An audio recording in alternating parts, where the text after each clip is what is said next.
पर्यायवाची। आज हम बता रहे हैं लेसन 5 में पर्यायवाची के बारे में बता रहे हैं। पर्यायवाची शब्द का अर्थ। पर्यायवाची शब्द का अर्थ लिखते हुए पर्यायवाची बता दें। 5 शब्दों को पर्यायवाची बता दें। एक अर्थ को प्रकट करने वाले अनेक शब्दों को पर्यायवाची या समानार्थी कहते हैं। प्रत्येक भाषा में ऐसे शब्द हुआ करते हैं, जैसे हिंदी में जल को नीर कहते हैं, वारी कहते हैं, पानी भी कहते हैं। हिंदी में प्रचलित कुछ महत्वपूर्ण पर्यायवाची शब्दों की सूची इस प्रकार है। जैसे अहंकार, अहंकार को क्या कहते हैं? घमंड कहते हैं। अभिमान कहते हैं, दंभ कहते हैं, दर्प कहते हैं। अच्छा को क्या कहते हैं? शुभ कहते हैं, शोभन कहते हैं, उचित कहते हैं, उपयुक्त कहते हैं। आम को क्या कहते हैं? आम को आम्र कहते हैं, रसाल कहते हैं, अमृत फल कहते हैं। बेटा, बेटा को क्या कहते हैं? सुत कहते हैं, तनय कहते हैं, पुत्र कहते हैं, आत्मज कहते हैं, पूत कहते हैं आदि। विपरीतार्थक विलोम शब्द किसे कहते हैं? विपरीतार्थक विलोम शब्द कुछ शब्दों के युग ऐसे होते हैं जो परस्पर विरोधी होते हैं। ऐसे युग में विलोम या विपरीतार्थक कहे जाते हैं। जैसे सुख दुख, अनुज अग्रज, अमृत विष, आगत अनागत, ऊंच नीच, जीत हार, अस्त उदय, आग पानी, पतोन्मुख विकासोन्मुख, पराजय अपराजय, पापी पुण्यात्मा, निराधार साधार, निर्दय सदय, आविर्भाव तिरोभाव, अनुलोम प्रतिलोम, अनुरक्ति विरक्ति, आयात निर्यात,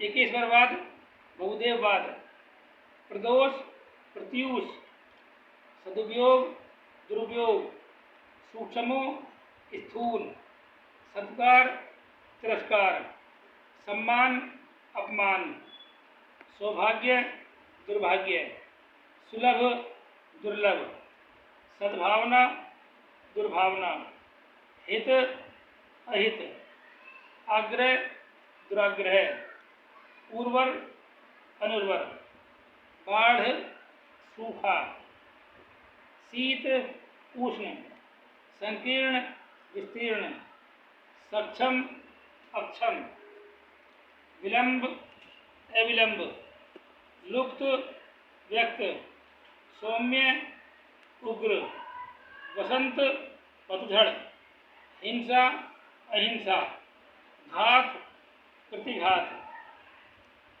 गमन आगमन,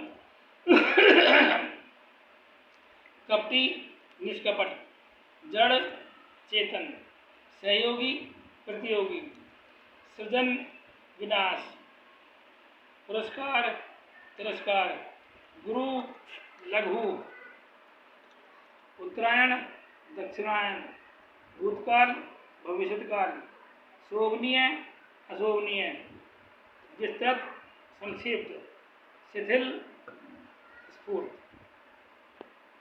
ये थे हमारे विपरीतार्थक विलोम शब्द, यानी कि कुछ शब्दों के युग जो विपरीतार्थक होते हैं। शब्द कितने प्रकार के होते हैं?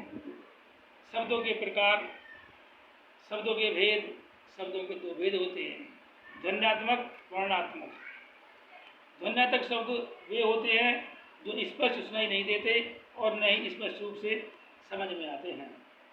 वर्णात्मक शब्द ऐसे होते हैं जो शब्द पृथक अक्षरों से बनकर पृथक पृथक रूप में सुनाई देते हैं। उपयोगिता की दृष्टि से मानव जीवन के लिए ध्वन्यात्मक शब्दों की अपेक्षा वर्णात्मक शब्दों का अधिक महत्व है। ये था हमारा शब्द कितने प्रकार के होते हैं। वाक्य की व्याकरण संबंधी विशेषताएं बताइए। तो व्याकरण के अनुसार वाक्य 3 प्रकार के होते हैं, आप सब जानते ही हैं, इसमें कोई संशय नहीं है। मैं समझता हूँ आप लोग सभी जानते हैं कि व्याकरण के अनुसार वाक्य 3 प्रकार के होते हैं, सरल वाक्य, मिश्रित वाक्य और संयुक्त वाक्य। इसमें कोई संशय नहीं है, आप शुरू से ही पढ़ते आ रहे हैं, सरल वाक्य, मिश्रित वाक्य और संयुक्त वाक्य। सरल वाक्य में एक ही प्रक्रिया होती है, जैसे गोस्वामी तुलसीदास ने रामचरितमानस की रचना की। दूसरा उदाहरण है इसका, रविंद्रनाथ टैगोर ने राष्ट्रगान की रचना की। अब प्रश्न बनता है, राष्ट्रगान की रचना किसने की? राष्ट्रगान की रचना रविंद्रनाथ टैगोर ने की। लेकिन अगर राष्ट्रगीत की बात आ जाती है तो क्या बताएंगे? राष्ट्रगीत की रचना किसने की थी? बंकिम चंद्र चटर्जी ने। कितना डिफरेंस है। लेकिन हम मिश्रित वाक्य की बात कर रहे हैं। नंबर 2 मिश्रित वाक्य होता है हमारा, तो एक मूल वाक्य के साथ एक या अधिक वाक्य जुड़े हों तो उसे मिश्रित वाक्य कहते हैं। मिश्रित का मतलब मिले जुले, यानी उसमें मिलावट होती है। जैसे घंटा बजते ही अध्यापक कक्षा में आ गए और विद्यार्थी उठकर खड़े हो गए और अध्यापक को अभिवादन किया, यानी सम्मान में तो खड़े होते हैं क्लास में आने पे। लेकिन तीसरा नंबर है संयुक्त वाक्य। यह वाक्यों का एक समूह होता है जिसमें सरल अथवा मिश्रित वाक्य जुड़े होते हैं और एक लंबे वाक्य का रूप लेते हैं। जैसे अध्यापक कक्षा में आए, कक्षा में सन्नाटा व्याप्त हो गया। अध्यापक ने सर्वप्रथम विद्यार्थियों की उपस्थिति नोट की और फिर पढ़ाना शुरू कर दिया। लेकिन अब हम बता रहे हैं किन्हीं 4 विराम चिन्हों को उदाहरण सहित प्रदर्शित कीजिए या उनका उल्लेख कीजिए, किसी भी तरह से हो। तो विराम चिन्ह के भेद नंबर 1 है पूर्ण विराम का चिन्ह। पूर्ण विराम का चिन्ह अंग्रेजी में से फुल स्टॉप बोलते हैं। अंग्रेजी में तो बिंदी से लगाते फुल स्टॉप, और हिंदी में एक डंडा कहते इस तरह से, तब नीचे बिंदी लगाते। तो हिंदी में बोलते हैं पूर्ण विराम और अंग्रेजी में बोलते हैं फुल स्टॉप। वाक्य के अंत में लगाया जाता है। पूर्ण विराम कहाँ लगाया जाता है? पूर्ण विराम वाक्य के अंत में लगाया जाता है, एक डंडा खींचा।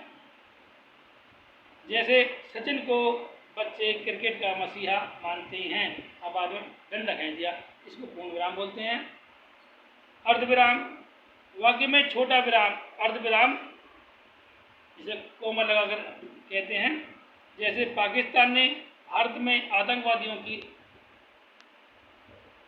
भेजकर हिंसा फैलाई, कोमा लगा दिया छोटा सा। सीमा पर गोलियां चलाई, कोमा लगा दिया। भारतीय सैनिकों की हत्याएं की, कोमा लगा दिया। सैनिकों के मृत शरीर वापस करने से पूर्व उनके सिर काट लिए, फिर भी भारतीय नेतृत्व की सहनशीलता नहीं डगमगाई। नंबर 3 है अल्प विराम। अल्प विराम का मतलब होता है छोटा सा विराम, छोटा सा फुल स्टॉप। किसी वाक्य में जब कुछ रुकना होता है तो अल्प विराम लगा देते हैं। एक ऊपर थोड़ी बिंदी लगाई, नीचे थोड़ी कॉमा से लगा दिया। जैसे ट्रेन के प्लेटफार्म पर रुकते ही ऊपर बिंदी, नीचे कॉमा सा। यात्रियों की भीड़ को देखकर ट्रेन में घुसने का साहस ही नहीं हुआ और पीछे हटना पड़ा। प्रश्नवाचक चिन्ह सब जानते हैं, इसे अंग्रेजी में कहते हैं इंट्रोगेटिव मार्क। अंग्रेजी में क्या कहते हैं? इंट्रोगेटिव मार्क, जो चमचा से बना हुआ होता है। यह चिन्ह प्रश्नवाचक वाक्य के अंत में लगाया जाता है। जैसे क्या सरकार महंगाई को रोकने में सफल हो सकेगी, यानी प्रश्न पूछा गया तो हमने प्रश्नवाचक चिन्ह लगा दिया। अथवा भ्रष्टाचार उन्मूलन के लिए देश में कौन आगे आएगा, तब चमचा से लगाया। नंबर 4 होता है विस्मय बोधक। यह चिन्ह उस वाक्य के अंत में लगाया जाता है जिस वाक्य में विस्मय के भाव होते हैं।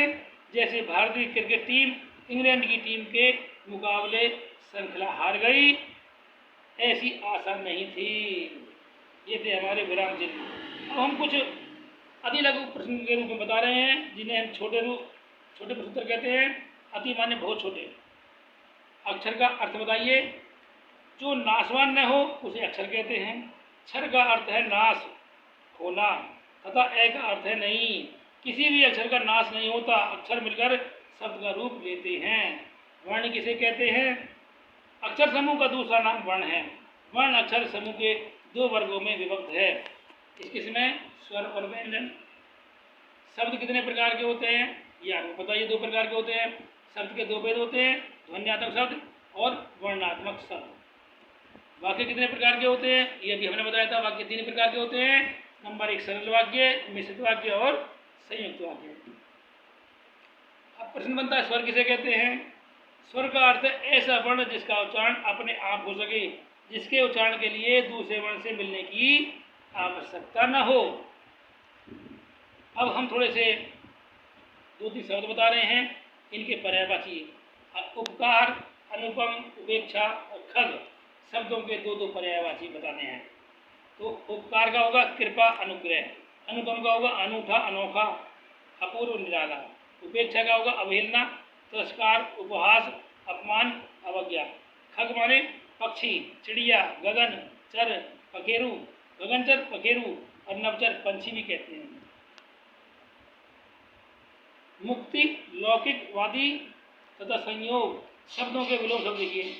मुक्ति का अर्थ है विलोम शब्द है बंधन, और लौकिक का होगा अलौकिक, वादी का होगा प्रतिवादी और संयोग का होगा वियोग। ये विलोम शब्द हैं। उत्थान और मूक के विलोम शब्द लिखिए।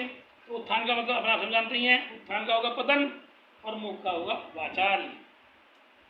विस्मयादि बोधक चिन्ह का प्रयोग कब करते हैं? विस्मय, पीड़ा, अत्यधिक हर्ष, घृणा इत्यादि का बोध कराने के लिए इसका प्रयोग किया जाता है। वाक्य किसे कहते हैं? से उदाहरण स्पष्ट कीजिए। दो या दो से अधिक सार्थक समूह को जिसका पूरा अर्थ निकलता हो वाक्य कहते हैं। स्वर और व्यंजन में क्या अंतर है? स्वर जो बिना किसी अक्षर की सहायता से बोले जाते हैं और व्यंजन जो स्वर की सहायता से बोले जाते हैं। अंश और अंश शब्द का क्रम शब्द के अंश ए अंकी बिंदु बड़ा से अंश अंशमान होता है भाग, और ए अंकी छोटी बिंदु छोटा से अंश अंशमान होता है कंधा। ये था हमारा आज का टॉपिक। कल मैं धर्मेंद्र कुमार शर्मा आपसे नई वीडियो में नए टॉपिक के साथ फिर मुलाकात होती है। तब तक के लिए नमस्कार। बने रहिए हमारे YouTube चैनल पर, सब्सक्राइब कीजिए, कमेंट कीजिए और बेल आइकन बजाना ना भूलें। धन्यवाद।